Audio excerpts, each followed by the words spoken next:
നമസ്കാരം. ഡൽഹി ഇപ്പോൾ നിയമസഭാ തെരഞ്ഞെടുപ്പ് ചൂടിലാണ്. രാഷ്ട്രീയ പാർട്ടികൾ തെരഞ്ഞെടുപ്പ് ഗോതയിൽ കളം നിറയുമ്പോൾ സ്ഥാനാർത്ഥികളും വോട്ടർമാരും പതിവില്ലാത്ത ആശങ്കയിലും അങ്കലാപ്പിലുമാണ്. മുന്നണികൾ പ്രതീക്ഷിക്കുന്ന ഫലം വരുമോ അതോ ഫലം പ്രവചനാതീതമാകുമോ എന്നാണ്. മുന്നണികളുടെ ആവേശത്തിനും പ്രതീക്ഷകൾക്കും ഒരു കുറവുമല്ല. മൂന്നാം തവണയും തുടർഭരണം ഉറപ്പിക്കാനാണ് അരവിന്ദ് കെജ്രിവാളും ആം ആദ്മി പാർട്ടിയും ഇറങ്ങിയിരിക്കുന്നത്.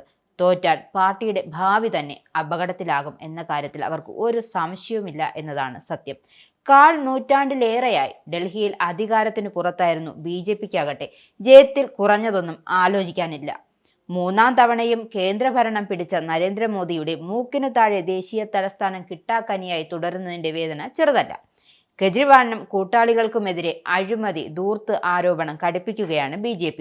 മദ്യനയ അഴിമതിയും കെജ്രിവാളിന്റെ ശീഷ് മകൾ വസതി നിർമ്മാണത്തിലെ ധൂർത്തും ചർച്ചയാക്കാനായി. ജലക്ഷാമം, മലിനമായ ജലവിതരണം, വായു മലിനീകരണം, മഴക്കാല വെള്ളക്കെട്ട്, തകർന്ന റോഡുകൾ, മോശം പൊതുബസ് ഗതാഗതം തുടങ്ങിയ ജനകീയ പ്രശ്നങ്ങൾ പാർട്ടി ഫലപ്രദമായി ഉന്നയിച്ചിട്ടുണ്ട്. AAP MLA-മാർക്കെതിരായ കുറ്റപത്രം തയ്യാറാക്കി ഓരോ വോട്ടറിലും എത്തിക്കുകയും ചെയ്തിരുന്നു. AAPയെ വെല്ലുന്ന സൗജന്യ പ്രഖ്യാപനങ്ങളും വാഗ്ദാനങ്ങളും BJPക്കുണ്ട്. 300 യൂണിറ്റ് വരെ സൗജന്യ വൈദ്യുതി, 20 കിലോമീറ്റർ സൗജന്യ വെള്ളം, സ്ത്രീകൾക്ക് മാസം തോറും 2500 രൂപ തുടങ്ങിയവ വോട്ടർമാരെ ആകർഷിച്ചേക്കാം.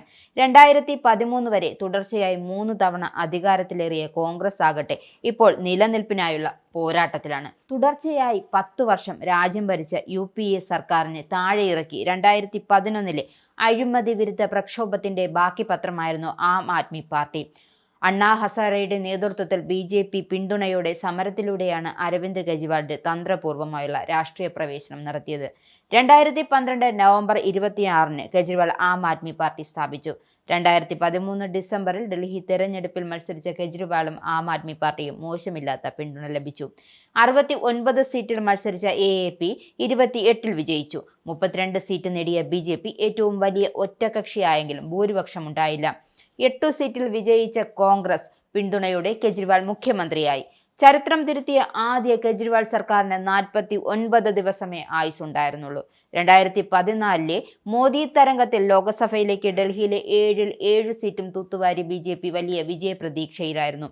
എന്നാൽ 2015 ഡൽഹി നിയമസഭാ തെരഞ്ഞെടുപ്പിൽ ഇന്ത്യയിലെ പതിവ് രാഷ്ട്രീയം മാറ്റിമറിച്ചു. ആകെയുള്ള 70 സീറ്റിൽ 67 സീറ്റും നേടിയ AAP ഞെട്ടിച്ചു കഴിഞ്ഞു.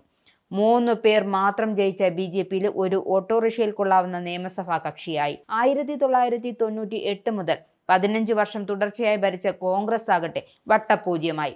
എന്തായാലും വരുന്ന നിയമസഭാ തെരഞ്ഞെടുപ്പിൽ ദിവസങ്ങൾ മാത്രം ശേഷിക്കെ കാര്യങ്ങൾ BJPക്ക് അനുകൂലമായാണ് വരുന്നത്. ഇത്തവണ എന്തായാലും BJP ഡൽഹിയിൽ ഭരണം പിടിക്കുമെന്ന കാര്യം ഉറപ്പാണ്.